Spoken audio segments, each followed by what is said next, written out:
नमस्कार, मुद्दा देख रहे हैं आप। मैं हूं आपके साथ नेहा दुबे। रूस और यूक्रेन के बीच आज युद्ध का 8वां दिन है। रूस की ओर से अभी भी ताबड़तोड़ हमले किए जा रहे हैं। इस बीच संयुक्त राष्ट्र महासभा ने एक प्रस्ताव पास कर रूसी सेना को यूक्रेन से बाहर जाने के लिए कहा है। इसके अलावा यूक्रेन में हवाई हमले का अलर्ट जारी किया गया है। वहीं रूस द्वारा आक्रामक हमले के बीच यूक्रेन को जर्मनी के साथ भी मिला है। दरअसल जर्मनी यूक्रेन को 2700 और हवारोधी मिसाइलें देगा। रूस और यूक्रेन के बीच चल रही जंग की वजह से 10 लाख से अधिक नागरिकों ने यूक्रेन छोड़ दिया है। उधर दावों का दौर भी जारी है। यूक्रेन की सेना ने दावा किया है कि अभी तक रूस के साथ चल रहे संघर्षों में रूस के 9000 सैनिक मारे गए हैं और ऐसे में एक दिन पहले ही रूस के रक्षा मंत्रालय ने स्वीकार किया था कि यूक्रेन के साथ संघर्ष में उनके 498 सैनिक मारे गए। अंतर्राष्ट्रीय हलकों में आश्चर्य जाहिर किया जा रहा है कि आखिर रूस यूक्रेन पर कब्जा क्यों नहीं कर पा रहा है। यूएनएचसीआर के मुताबिक एक हफ्ते में यूक्रेनी जनसंख्या के 2% लोगों ने डर से जगह छोड़ दी है। यूक्रेन में संभावित युद्ध अपराधों के लिए अंतर्राष्ट्रीय अपराध न्यायालय ने रूस के खिलाफ जांच शुरू की है। वहीं रूसी राष्ट्रपति ने कहा है और बताया है कि यूक्रेन की सेना भारतीय स्टूडेंट्स को बंधक बना रही है और उन्हें ढाल के रूप में इस्तेमाल कर रही है। ऐसे में यूक्रेन द्वारा भारतीय छात्रों को बंधक बनाए जाने के आरोप पर विदेश मंत्रालय ने अपना स्पष्टीकरण जारी किया है। उधर विदेश मंत्रालय के प्रवक्ता अरिंदम बागची ने कहा है कि भारतीय छात्रों को बंधक बनाए जाने जैसे हालात के बारे में कोई खबर नहीं है। रूस यूक्रेन युद्ध के बीच आज क्वाड नेताओं की वर्चुअल बैठक में प्रधानमंत्री नरेंद्र मोदी शामिल होंगे। प्रधानमंत्री मोदी अमेरिका के राष्ट्रपति जो बाइडेन, ऑस्ट्रेलिया के प्रधानमंत्री स्कॉट मॉरिसन और जापान के प्रधानमंत्री फूमियो किशिदा के साथ क्वाड लीडर्स की वर्चुअल बैठक में हिस्सा लेंगे। ये हिंद प्रशांत क्षेत्र में महत्वपूर्ण विकास के बारे में विचारों और आकलन का आदान प्रदान करेंगे। केंद्रीय नागरिक उड्डयन मंत्री ज्योतिरादित्य एम सिंधिया ने कहा है कि ऑपरेशन गंगा के तहत 3726 भारतीयों को आज रोमानिया की राजधानी बुखारेस्ट से भारत वापस लाया जाएगा। कांग्रेस नेता राहुल गांधी विदेश मामलों पर संसद की सलाहकार समिति में शामिल होने के लिए विदेश मंत्रालय पहुंचे। विदेश मंत्री डॉक्टर एस जयशंकर यूक्रेन रूस संकट के बीच संसद की बैठक की समिति को जानकारी देंगे।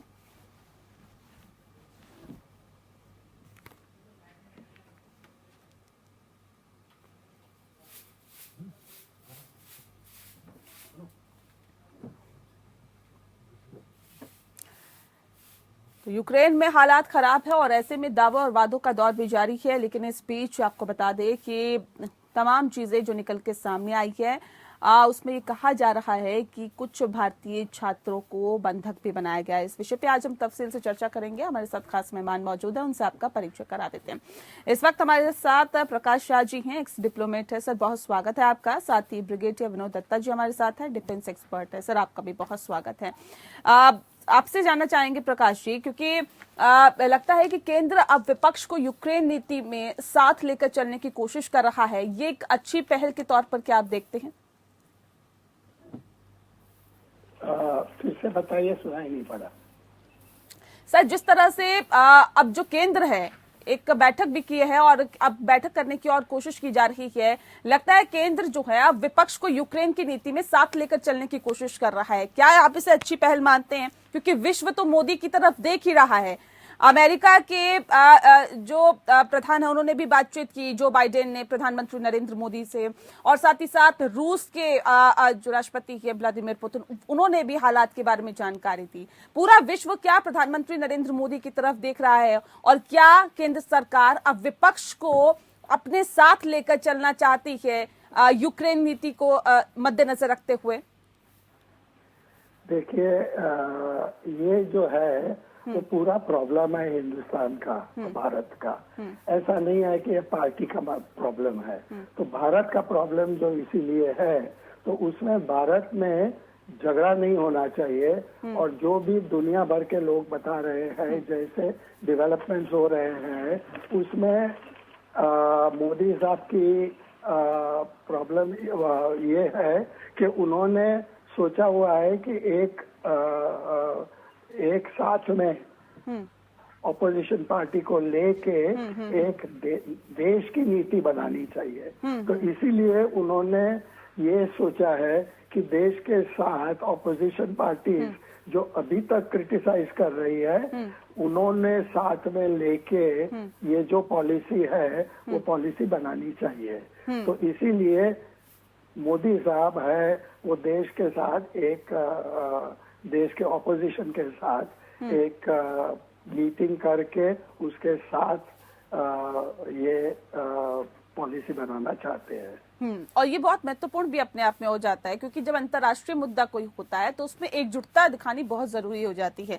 विनोद दत्ता जी, 8 दिनों से लगातार ये पूरा मामला चल रहा है। यूक्रेन पर रूस कब्जा करने में असमर्थ रहने पर सवाल भी उठाई दे रहे हैं और ये कहा जा रहा है कि क्या वजह है कि इसके पीछे रूस यूक्रेन पर कब्जा नहीं कर पा रहा। रूस अपनी ताकत पर कितना गुमान करता है ये तो सार्वजनिक है, जग जाहिर है।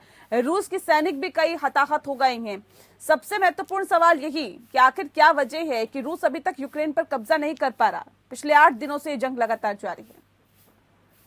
देखिए, किसी भी देश में अगर आपने कोई battle या युद्ध जीतना है तो उसके लिए सबसे जो जरूरी है, एक मिनट में जरा,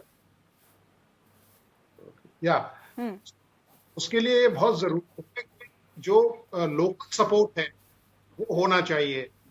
और देखिए, क्या लोकल सपोर्ट ना अपने देश में है और ना ही उस यूक्रेन के जो लोग हैं उसका समर्थन कर रहे हैं। यही जनता अगर दूसरे मतलब परिपेक्ष में अगर उनको देखें तो अगर वो ये चाहते, रूस के साथ जाना चाहते हैं, ये जंग 3 या 4 दिनों में की जा सकती थी। तीसरी चीज ये है, देखिए, या जो आपका जुनून है या जो जन उन्माद है अहम रखता है, क्योंकि जिस तरह से आप देखिए ज़ेलेंस्की साहब आ रहे हैं, जिस तरह से उनको सपोर्ट है, तो उससे जाहिर होता है कि man and machine is more important. और जिस तरह से सामरिक अब संसाधन उसको मिलने शुरू हो गए हैं, अब रशिया के लिए इतना ही मुश्किल होता जाएगा कि रशिया कितने ही जुल्म कर ले, कितना ही बम्बार्डमेंट करे, वो मुझे लगता है कि यूक्रेन को अब युद्ध में खड़ा हो जाना चाहिए पूरे जोर से, क्योंकि देखिए उसके पास माली इमदाद है, हेल्प है, उसको इक्विपमेंट से मदद की जा रही है और यूरोपियन यूनियन का भी सदस्य बन चुका है, तो उसे एक मॉरल सपोर्ट भी है। तो ये रूस के लिए एक बहुत बड़ी शिकस्त है। और जिस तरह के ऑपरेशन, अंदरूनी रिपोर्ट ये है कि पुतिन साहब बहुत ज्यादा खुश नहीं है रूसी सेना से, उच्च सैन्य अधिकारी हैं, कि जिस तरह से में इतना समय लग रहा है, इतनी बड़ी सेना लगा के, रूस की 75% सेना यूक्रेन में लगी हुई है, अटैक कर रहे हैं लोग। लेकिन सर उसके बावजूद भी ये कहा जा रहा है कि रूसी हवाई बेड़े और थल सेना के बीच जो बेहतर तालमेल है वो नहीं है, जो होना चाहिए सामंजस्य वो नहीं बन पा रहा है, जिसके कारण रूसी टैंक और सैनिक हताहत हो रहे हैं। हाँ बिल्कुल, देखिए, क्योंकि आप एक तो सबसे बड़ी प्रॉब्लम ये है कि इन्होंने लाइंस ऑफ कम्युनिकेशन इतने स्ट्रेच कर लिए हैं, जो रसद आनी चाहिए वो मात्रा में आ नहीं रही, जो लोकल सपोर्ट इनको मिलना चाहिए था वो मिल नहीं रहा, क्योंकि जितने एफएल डंप्स हैं या एमिनेशन डंप्स हैं वो सब बर्बाद कर दिए गए हैं। बिजली कहीं उपलब्ध नहीं है, क्योंकि ये खुद रूस की अपनी करतूत है, और जो संसाधन थे भी वो यूक्रेन ने बर्बाद कर दिए, क्योंकि आपने देखा होगा कई ब्रिजेस उन्होंने खुद उड़ा दिए, कई जो एमिनेशन डंप्स थे या जो पेट्रोलियम फ्यूल डंप्स थे उनको उड़ा दिया गया है। तो यूक्रेन ने एक बड़ा बुद्धिमत्तापूर्ण तरीके से इस युद्ध को लड़ा है, और वो जिस तरह का डिस्टेंस उसने रखा है रूस के लिए काबिले तारीफ है। देखिए, न्यूमेरिकल स्ट्रेंथ कहीं नहीं रूस के आगे खड़ा होता, लेकिन अगर आज 8वें दिन की रूस की सेनाएं बाहर खड़ी हैं, उनकी कैजुअलिटीज ज्यादा हैं, उनका इक्विपमेंट परफॉर्म नहीं कर पा रहा है, कि जो एयरफोर्स है या नेवी है या जो थल सेना है उनमें समन्वय नहीं है, तो ये एक कंफ्यूजन स्टेज है। और ये रूसी सेना खासकर पुतिन साहब हेल्थ अफेयर्स में है, तो बिल्कुल उम्मीद नहीं की थी दुनिया ने कि वो इस तरह का कंट्रीब्यूशन या उहापोह की बिल्कुल एक्शन। बिल्कुल। और ये लग रहा है कि ये युद्ध अभी थमने वाला नहीं है, जो स्थिति फिलहाल दिखाई दे रही है। प्रकाश जी, आपसे मैं समझना चाहूंगी, क्योंकि जर्मनी से जंगी जहाज मिलने वाले हैं, क्या नाटो की तरफ से सैन्य मदद यूक्रेन की मजबूती को और ज्यादा बढ़ा देगी, रूस को टक्कर देने में मदद कर रहा है जब तमाम और देश मदद कर रहे हैं? तो क्या ये कहा जा सकता है कि ये युद्ध अभी थमने वाला नहीं है? अब ये कितना और लंबा चलेगा कहा नहीं जा सकता। प्रकाश जी। ऐसे मैं कल दुनिया भर के लोगों को सुन रहा था टेलीविजन पर जी। और यही सवाल पूछा था, और ये सवाल में ऐसे दो बात है। रूस वाले जो हैं वो यूक्रेन को बहुत अच्छी तरह जानते हैं, क्योंकि आधा तो रूस यूक्रेन के साथ ट्रेनिंग करा हुआ है साथ में, और ये करा हुआ है। लेकिन वेस्टर्न यूरोप ईस्टर्न यूरोप के बीच में सबसे ज्यादा बड़ा देश यूक्रेन है। वो 40 मिलियन से ज्यादा लोग हैं वहाँ पे, और उनकी ऊपर से नीचे और वेस्ट से ईस्ट बहुत बड़ा देश है। तो इन्होंने ऐसे सोचा होगा कि रूस वाले जब अटैक करेंगे तो यूक्रेन वाले डिफेंड नहीं कर पाएंगे, और इन्हों के प्लान और एक्शन में ये है कि नेटो वाले तो हेल्प करेंगे ही नहीं, क्योंकि नेटो वाले तो इनका plan number 2 has been valid, लेकिन प्लान नंबर 1 अच्छा ठीक से नहीं बना हुआ है। तो क्योंकि यूक्रेन वाले जो लोग हैं वो बहुत जोर से डिफेंड कर रहे हैं उसके देश को, तो इसीलिए ऐसे लगता है कि ये जो वॉर है वो थोड़े दिन चल सकती है, या अभी जो नेटो वगैरह देश जो है वो उनको हेल्प देने इसकी शुरुआत शुरू कर दी है उन्होंने, नेटो आर्म्स भिजवा रहे हैं वगैरह। तो इसका मतलब ये हुआ कि मेरे को लगता है कि ये वॉर जो है वो और चलेगी। सर, ये जो बाकी देशों का समर्थन अब मिलता हुआ यूक्रेन को दिखाई दे रहा है, क्या ये विश्व युद्ध जैसे हालात बना रहा है? क्या ये बना रहे हैं, लेकिन ये करना चाहते नहीं है, क्योंकि परमाणु शक्ति की जो वॉर है वो आसान नहीं है करने की। तो ये इन्होंने सोवियत यूनियन रशिया ने ये सोचा है कि पहली वार्निंग जब दी है इन्होंने, तो उसके बाद नेटो ने कहा कि हम बिडेन ने कहा हुआ है कि हम कोई फाइटर्स भेजेंगे नहीं। तो इसीलिए सर्गे लावरोव ने उनका दूसरा स्टेटमेंट दिया हुआ है कि वो जो कुछ करेंगे तो ये नेटो वाले करेंगे कुछ, तो परमाणु की जो वॉर है वो चालू करेंगे। अभी नेटो वाले मेरे को नहीं लगता है कि वॉर में आएंगे। वो क्या करेंगे कि वो बोलते रहेंगे, क्योंकि पूरे दुनिया में यूक्रेन का सपोर्ट बहुत है। जी, एक सवाल बहुत महत्वपूर्ण है विनोद जी, मैं आपसे समझना चाहती हूँ सर, क्योंकि भले ही बाकी देशों से हथियारों की सप्लाई हो रही हो, या फिर टैंक की सप्लाई हो रही हो, या फिर तमाम और मदद कर रहे हो तमाम और देश, लेकिन ऐसे में उन मशीनों को चलाने के लिए, उन टैंक्स को चलाने के लिए, या फिर उन हथियारों को चलाने के लिए लोग चाहिए होते हैं सर। क्या यूक्रेन में, क्योंकि जिस तरह से डैमेज हो रहा है, आर्थिक तौर पे तो नुकसान हो ही रहा है, लोगों का भी नुकसान हो रहा है, मानवता के तौर पे भी अगर हम देखें तो ये काफी ज्यादा हानियां हम देखेंगे, लेकिन क्या वाकई आपको लगता है कि ये बहुत ज्यादा यूक्रेन को नुकसान हो रहा है, और ऐसे में अगर युद्ध को जारी रखना है तो लोगों का मौजूद होना बहुत जरूरी है? कैसे से देखते हैं, क्योंकि लगातार वहां पर मौतों की जो खबर निकल के सामने आ रही है वो भी एक कहीं ना कहीं सवाल खड़े कर रही है।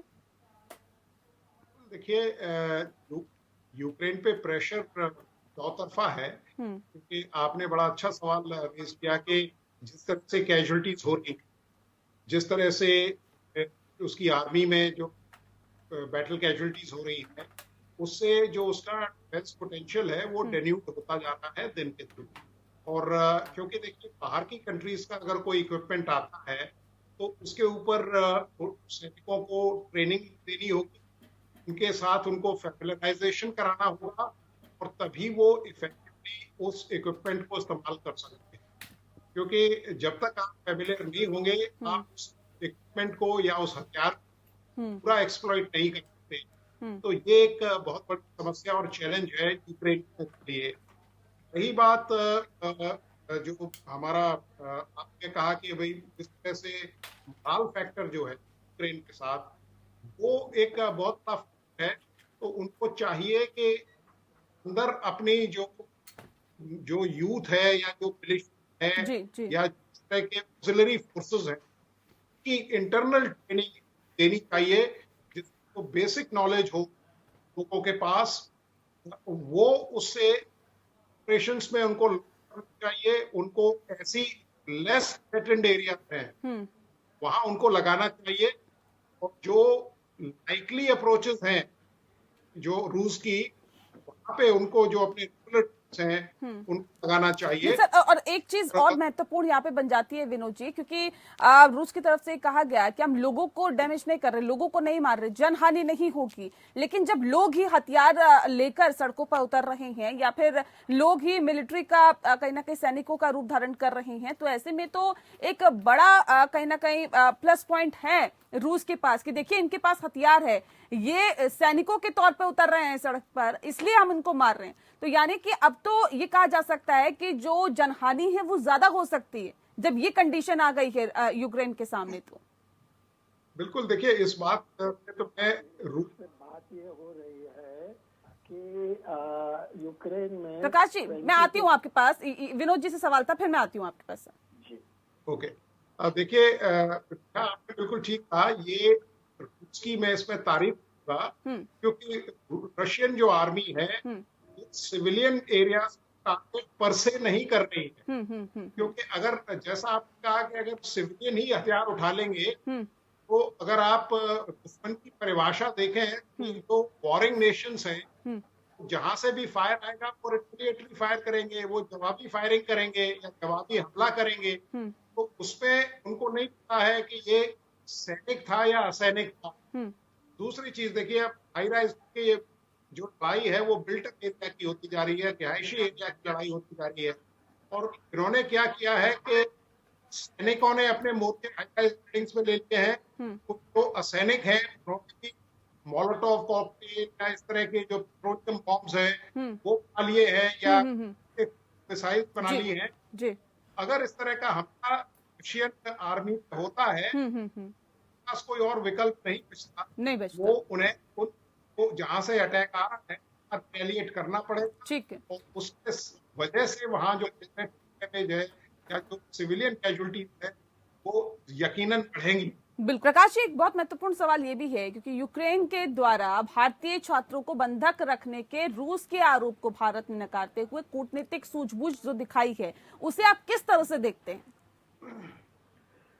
देखिए ये बहुत ही मुश्किल सवाल है आंसर करने का। जब मैं होता वहाँ पे ये काम करने के लिए फॉरेन ऑफिस में, तो मेरा मतलब सबसे पहले ये होता कि भारतीय लोग जो हैं वहाँ पे उनको हानि नहीं चाहिए और वो निकल आने चाहिए। तो उसके लिए हमको दोनों सरकार यूक्रेन और रशिया की दोस्ती चाहिए इस समय में। अभी रशिया के साथ तो हमारी दोस्ती है और जब तक हम यूनाइटेड नेशंस में एब्सटेन करते हैं तब तक रशिया खुश है। लेकिन यूक्रेन वाले जो हैं वो समझते हैं कि इस फॉरेन पॉलिसी हिंदुस्तान की बननी चाहिए ह्यूमैनिटेरियन रीजंस पे। वो कभी भी ऐसी कोई वॉर नहीं हुई है जिसमें ह्यूमैनिटेरियन रीजंस पे फॉरेन पॉलिसी बनती है।